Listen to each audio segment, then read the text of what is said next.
Donc, fait que moi, je suis ici là, ce matin pour vous présenter un peu Réno Assistance. Qu'est-ce que c'est, de où ça part et puis qu'est-ce qu'on offre autant un peu aux clients qu'aux entrepreneurs.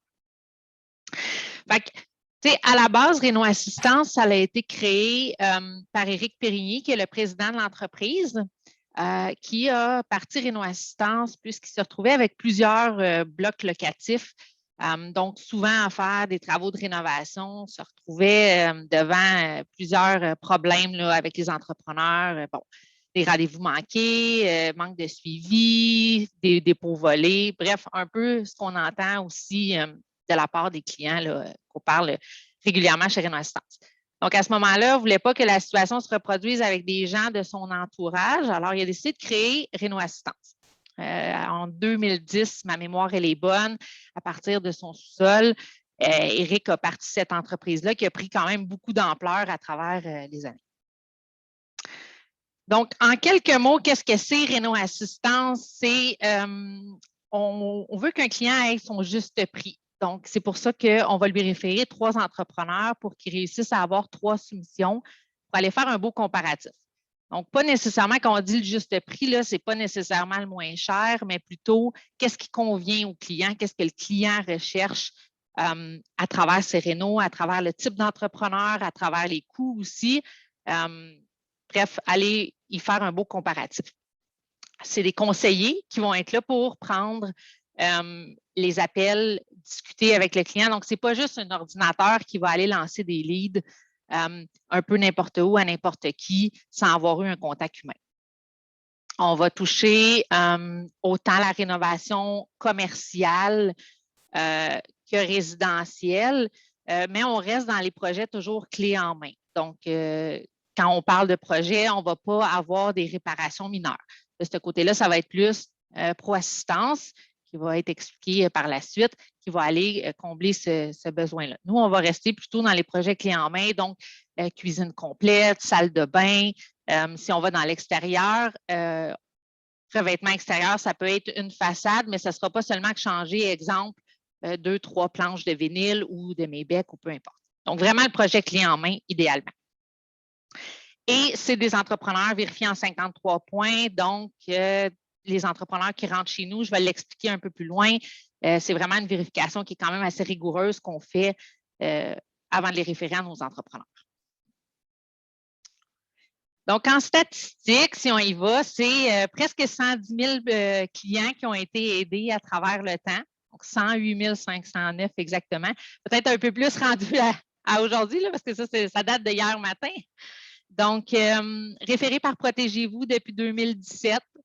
Donc, à toutes les années, les sondages qui sont faits reviennent et on est toujours les premiers en haut de la liste. L'année passée, on a traité pour plus que 500 millions en valeur monétaire de projets. Donc, c'est quand même une somme assez importante là, en valeur de projet. On est rendu à plus de 1550 entrepreneurs chez Réno Assistance. Donc, le chiffre n'est pas exact, là, mais ça ressemble, c'est peut-être un petit peu plus que ça. Et depuis 2019, début 2019, on fait partie, on est une filiale de Desjardins. Donc, c'est eux qui ont acquis une part de l'entreprise afin de nous propulser. Fait que si on va du point de vue consommateur, pour vous donner une idée un peu, ceux qui vont, les clients là, qui ont des projets de rénovation, qui vont passer par chez Réno Assistance, le processus est, le client va remplir sa demande, soit par Internet ou par téléphone, donc contacter directement. Et le conseiller va prendre le temps avec lui de discuter pour s'assurer que le projet il est viable, que le client est sérieux, parce que le but, c'est de référer à nos entrepreneurs des projets qui sont qualifiés, avec des clients qui sont sérieux. Donc, le conseiller va prendre le temps d'aller vérifier la faisabilité du projet. Donc, si on va, exemple, dans les gros projets d'agrandissement et tout, est-ce que le client a été à la ville s'informer? Est-ce que le client a ses plans de technologue de fait? Autant même dans les projets, si on va dans les patios extérieurs, ces choses-là, c'est la même chose. Est-ce que le client s'est informé à la ville? Est-ce que la faisabilité du projet, elle est là? Ensuite, le budget, naturellement, super important. Souvent, une partie qui casse un peu plus, là, si on veut. Là. Donc, est-ce que le client a un budget réaliste pour faire ses travaux? Donc, le conseiller, il est formé pour pouvoir donner une idée de coût.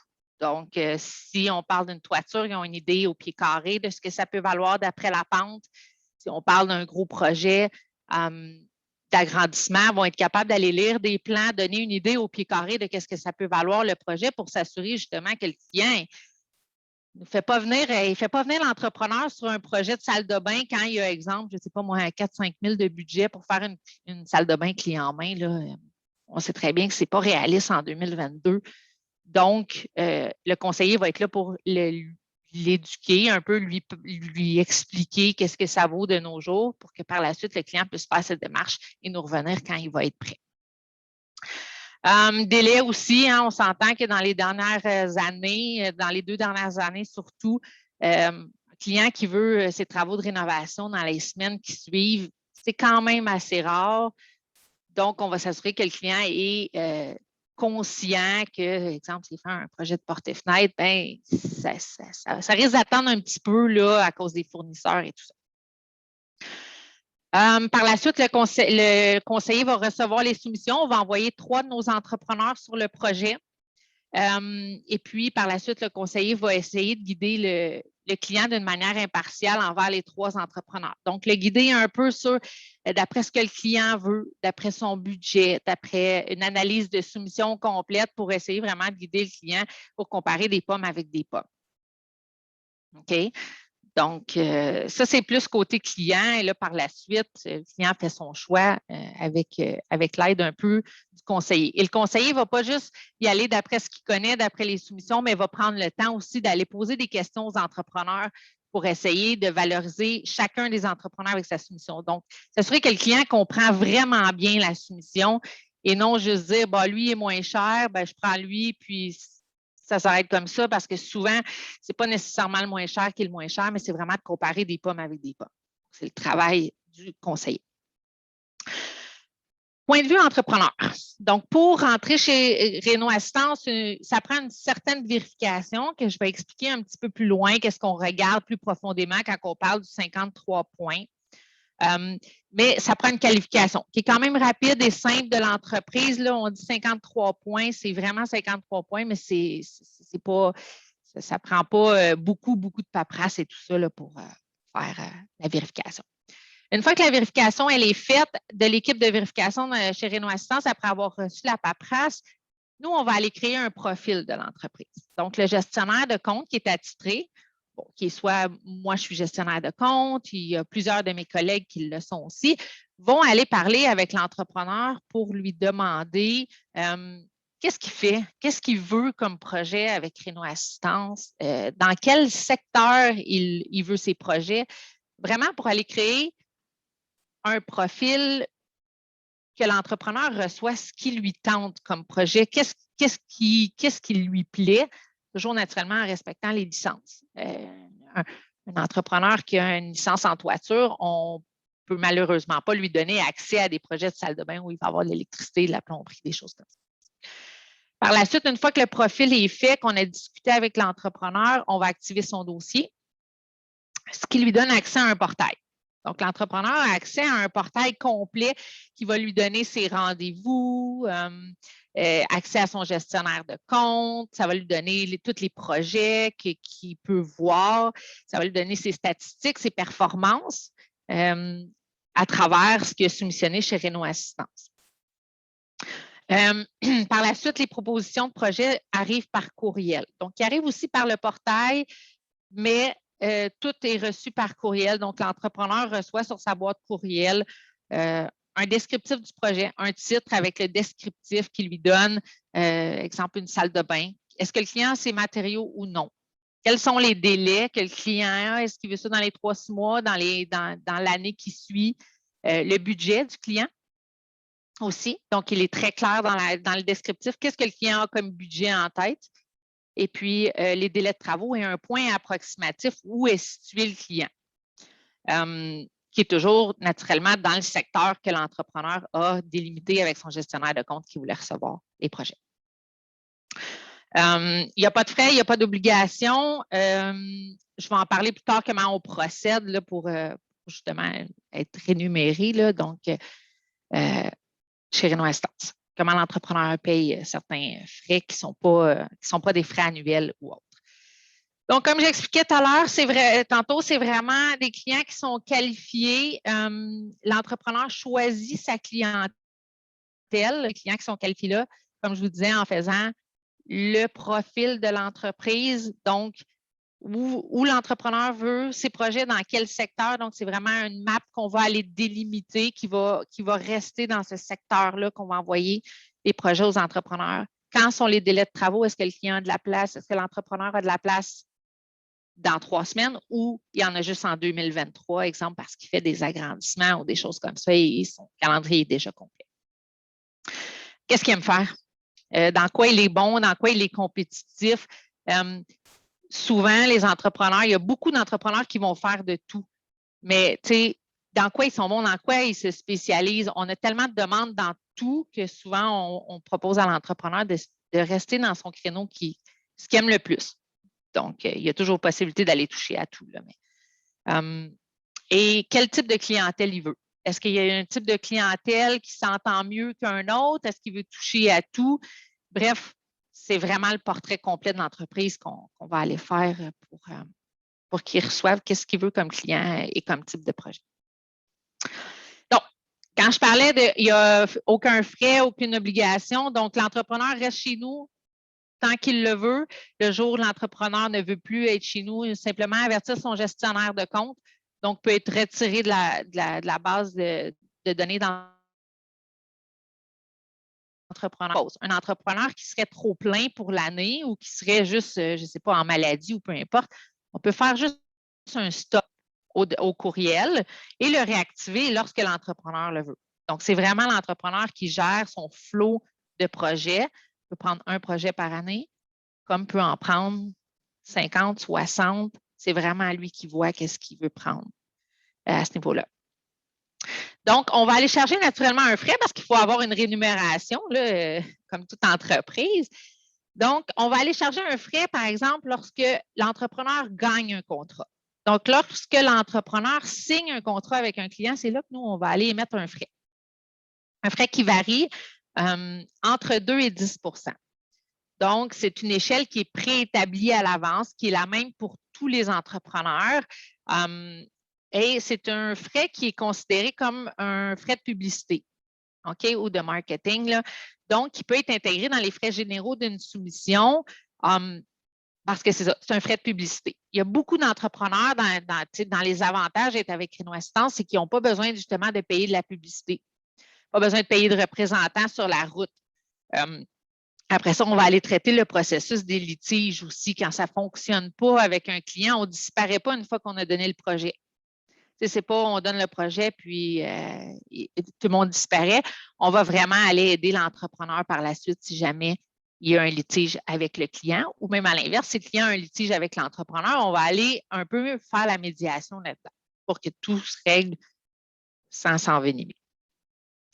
C'est ça, ça peut être mis dans la soumission parce que ça reste, ça reste comme un représentant ou un frais de publicité et autres.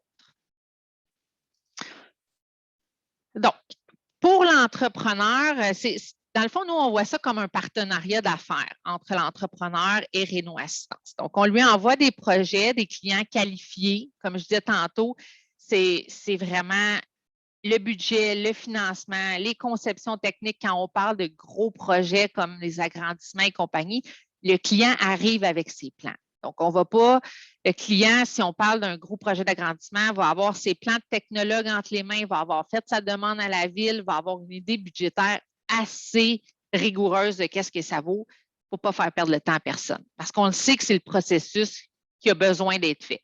Autant que si on parle, je ne sais pas moi, d'un balcon patrimonial qui doit être fait à l'extérieur, s'il y a des restrictions au niveau d'ingénieurs, de technologues, que la ville demande certaines choses, on va demander à ce que le client ait ses rapports de fait, de prêt, d'avoir rencontré un ingénieur. S'il n'en a pas, s'il n'en connaît pas, nous, on est capable de lui référer des architectes ou des ingénieurs ou des technologues. On en a dans l'équipe, dont un de nos partenaires, comme il est marqué, deux de nos partenaires qui est l'Association des designers à l'intérieur du Québec et les dessins Drummond. Donc, déjà là, ça nous apporte des projets prêts avec les plans, mais aussi le client qui n'est pas prêt ou qui ne sait pas qu'est-ce qu'il veut, on est capable de le référer vers des technologues, des architectes, des designers, on a des ingénieurs aussi. Donc, bref, le client il est vraiment prêt quand il fait quand il est prêt à faire ses travaux. Tout entrepreneur a son gestionnaire de compte aussi, donc qui est dédié un peu à la croissance de l'entreprise avec qui il fait affaire. Donc, tout dépendant qu'est-ce que l'entreprise cherche, est-ce qu'elle veut grossir, est-ce qu'une entreprise débute, tout simplement. Donc, le gestionnaire va pouvoir aller lui donner des feedbacks sur ses soumissions. Son taux de closing chez Renault Assistance, les feedbacks des clients, qu'est-ce que les clients en ont pensé des rendez-vous, des soumissions, est-ce qu'il pourrait être un peu plus détaillé? Donc, le gestionnaire de compte est là vraiment pour aller augmenter la croissance de l'entreprise, essayer d'aider le plus possible l'entrepreneur à ce qu'il gagne ses projets. Et on a un programme de fidélisation de nos entrepreneurs, donc qui est un programme de récompense qui est basé sur le volume d'affaires. Plus l'entrepreneur en prend avec nous, plus il augmente dans les niveaux de récompense et ça lui fait certaines petites récompenses dans l'année. Puis, dernier petit point, il y a une force de vente. Donc, les conseillers à la base sont des vendeurs, toujours d'une manière impartiale en travers les entrepreneurs, mais doivent vendre le service Renault Assistance. Donc, doivent vendre à ce que le client passe par un de nos entrepreneurs. Donc, c'est toujours un plus pour l'entrepreneur parce que le conseiller ne va pas aller focusser sur un des 3 entrepreneurs, mais ça lui donne quand même une vente de plus lorsqu'il passe par Renault Assistance. Le conseiller est là pour justement vendre les services. Donc, vérification en 53 points que je disais un peu plus tôt. Donc, il y a beaucoup de points. Il y a des points qui sont des antécédents, donc sur le fait, et il y a des points qui sont aussi en continu. Donc, l'entrepreneur qui rentre chez nous, il n'est pas juste vérifié au début, il est vérifié tout le long qu'il est chez Renault Assistance. Donc, pour en faire juste un survol, on va aller vérifier le volet légal de l'entreprise. Donc, plumitif judiciaire de l'entreprise, est-ce que l'existence légale, elle est là au niveau du registre des entreprises du Québec? Toutes ces petites choses-là qu'on va aller voir. Licence. On va aller voir à ce que l'entreprise ait ses licences, naturellement, son cautionnement aussi de la Régie du bâtiment du Québec. Toutes ces catégories et ces sous-catégories. Comme je le disais un peu plus tôt, quand on crée le profil de l'entreprise, on s'assure qu'il y ait ses licences adéquates pour faire les travaux qui sont dans son profil. Okay, donc, la licence 1.3 donne accès à tous les projets, mais un couvreur va avoir accès, exemple, à du bardeau s'il a sa licence pour faire de la toiture. Et on va aller vérifier aussi les assurances élastomères quand on parle d'un entrepreneur qui veut faire de l'élastomère à chaud. Donc, c'est très, très important. C'est quelque chose qu'on va aller vérifier en plus. Donc, côté licence, c'est un peu tout ce qu'on vérifie. On va aller vérifier la relation d'affaires. Donc, plainte à l'Office de la protection du consommateur. On va aller voir les relations, des habitudes de paiement. On fait des sondages clients. Donc, lorsque l'entrepreneur veut rentrer chez nous, doit nous fournir 5 références clients qu'on va contacter pour justement voir si les clients ont été satisfaits, s'ils sont contents des travaux qui ont été faits. Côté finances, alors on fait une vérification de crédit, on va demander les états financiers de l'entreprise lorsque l'entrepreneur, surtout s'il va aller dans des gros projets. Donc, on va faire une enquête de crédit sinon à la base pour voir justement comment se porte la santé financière de l'entreprise parce que c'est quelque chose que, tu sais, promet aux clients aussi. On ne va jamais divulguer aucune information, mais on veut savoir que l'entreprise va bien pour pouvoir le référer aux clients. Côté assurance, on demande aux entrepreneurs une assurance de 2 millions de responsabilité civile et on la vérifie à l'entrée et à tous les années aussi lors du renouvellement. Donc, quand on parle de vérification de 53 points, il y a aussi celle en continu. Donc, naturellement, l'entrepreneur, il est vérifié tout au long, donc s'assurer que tout va bien pour lui aussi, pour qu'on réfère quelqu'un au client qui est toujours, qui satisfait toujours les standards de réno-assistance. Donc, avec ça, il y a les sondages post-travaux qui sont faits. Donc, l'entrepreneur qui va faire des travaux chez un client, on va lui faire un sondage par la suite. Est-ce que ça s'est bien passé? Est-ce qu'il a été satisfait des travaux qui ont été faits? On va faire aussi des sondages post-rendez-vous. Donc, les rendez-vous qui sont faits avec les clients quand l'entrepreneur va rencontrer le client pour faire sa soumission. Comment il a trouvé l'entrepreneur? C'est des informations qui sont importantes pour nous, mais aussi pour l'entrepreneur. Après ça, on peut lui faire un feedback. Est-ce que le client l'a vraiment beaucoup aimé? Est-ce que l'entrepreneur a donné des petits hints qu'on peut donner par la suite à l'entrepreneur qui va l'aider soit à s'améliorer ou juste à garder parce que le client il a aimé ça? L'entrepreneur a fait quelque chose de spécial, ben on va aller le dire par la suite parce qu'on le sait. Donc, c'est ça. Il y a des suivis aléatoires qui sont faits aussi avec les conseillers. Donc, s'assurer que le conseiller a un service client qui est excellent et qui fait aussi des retours aux entrepreneurs. Donc, il donne un bon feedback aux entrepreneurs pour l'aider à gagner ses projets. On a des systèmes d'alerte qui sont mis. Donc, un entrepreneur qui serait mis en collection, un plumitif judiciaire qui s'ajoute, on va être alerté. Donc, c'est important de le savoir. Licence, la régie du bâtiment, continuellement, à chaque année, c'est vérifié. À chaque fois qu'un projet est fermé chez Réno-Assistance, on s'assure que la licence, elle est active. Donc, un entrepreneur qui gagne doit avoir une licence active avant qu'on dise au client que c'est correct qu'il signe avec lui. Revue de la situation financière est faite à chaque année aussi. Les assurances, la même chose. La licence, comme je vous dis, c'est toujours en continu parce qu'on veut s'assurer que nos entrepreneurs qui respectent les standards quand ils rentrent, continuent de respecter les standards pour que tous les entrepreneurs qui sont sur les projets soient de niveau égal. On ne veut pas que quelqu'un se retrouverait contre un autre entrepreneur puis ne paye plus sa licence, ne paye plus, exemple, son décret, ces choses-là. Et ce ne serait pas fair, si on peut dire, là, en utilisant un anglicisme pour les autres entrepreneurs qui le sont. Donc, processus de vérification en résumé, c'est vraiment RBQ, santé financière, assurance responsabilité civile, le plumitif, l'engagement du code d'éthique aussi de l'entrepreneur. Donc, c'est le code d'éthique qui est standard là, de bien se présenter et tout ça qu'on fait avec nos post-rendez-vous, nos petits sondages. Donc, c'est pas mal ça. C'est le but de Réno-Assistance à la base pour le client, c'est qu'il y ait des entrepreneurs de confiance qui se retrouvent avec un conseiller qui peut le guider. Et puis pour l'entrepreneur, c'est vraiment de lui faire sauver du temps, du gaz aussi. Hein? On ne se le cachera pas, de ne pas se déplacer chez des clients qui ne seraient pas sérieux. On disqualifie en moyenne 65 des demandes qui rentrent chez Réno-Assistance, justement pour manque de budget, délai raisonnable, peu importe. Mais ça fait déjà quand même un bon flot qui est éliminé.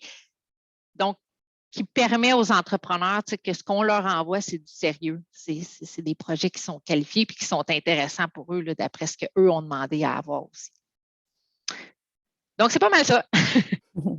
Je ne sais pas s'il y en a, peut-être qu'il y avait des questions pour Marilyn ou si tout était clair pour vous. Et Marilyn, moi, peut-être juste nous donner une indication à qui est-ce qu'on peut s'adresser si jamais, suite à la présentation, les gens auraient des questions, comme elle va être mise disponible là, sur le site Internet ensuite. Oui. Bien, dans le fond, pour avoir un peu plus d'informations ou justement pour rentrer chez Réno-Assistance, débuter la vérification, on a un onglet sur le site Internet, rénoassistance.ca, qui est vraiment un onglet entrepreneur. Donc, les informations peuvent être rentrées, l'entrepreneur peut rentrer son numéro de téléphone, son nom.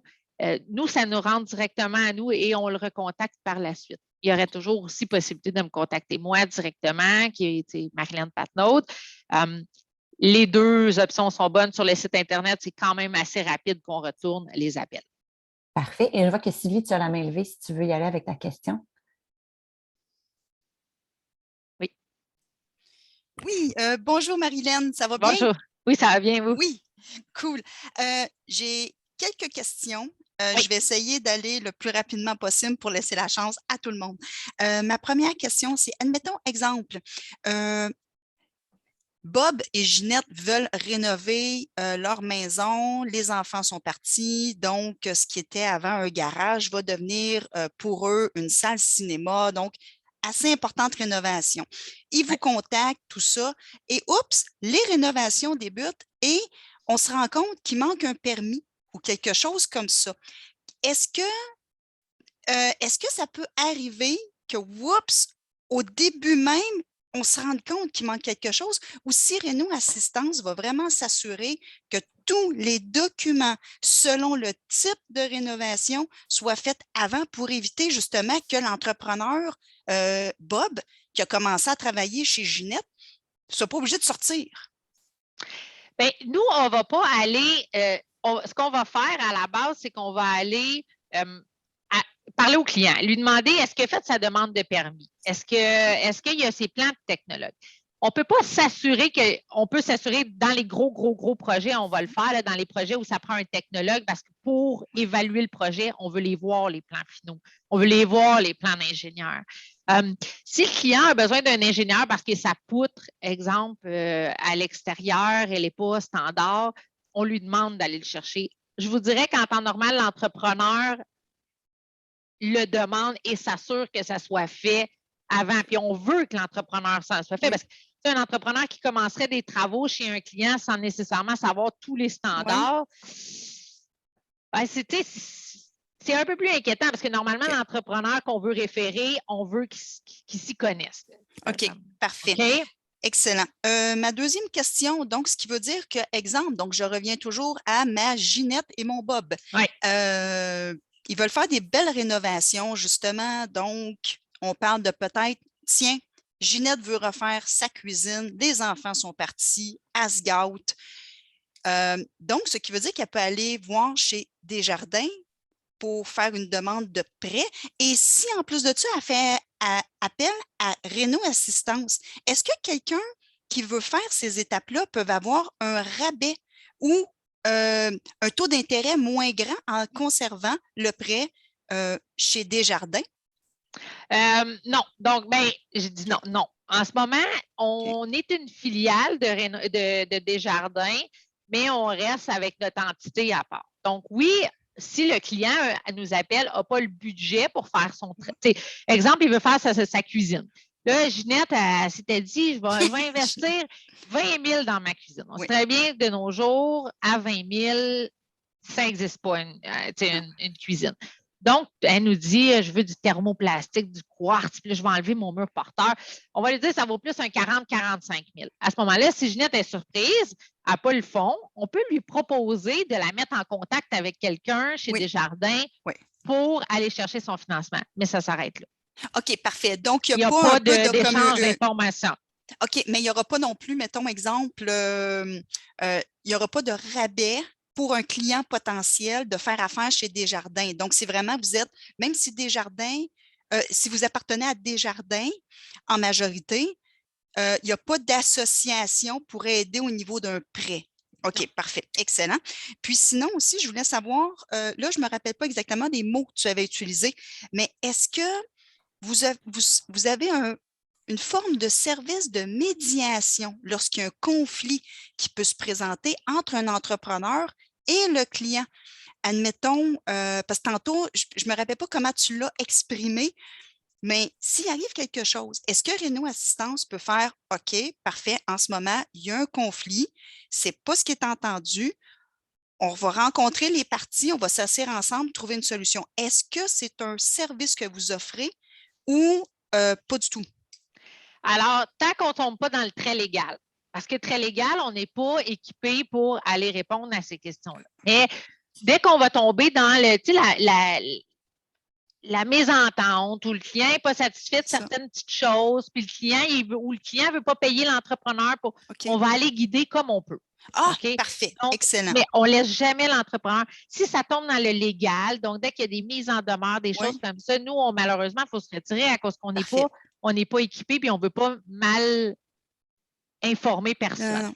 Mais OK. sinon, le client ne veut pas payer, on va aller voir le pourquoi, on va jaser au client, Puis, tu sais, souvent, on est capable d'aller donner de la bonne information puis de régler le tout en douceur.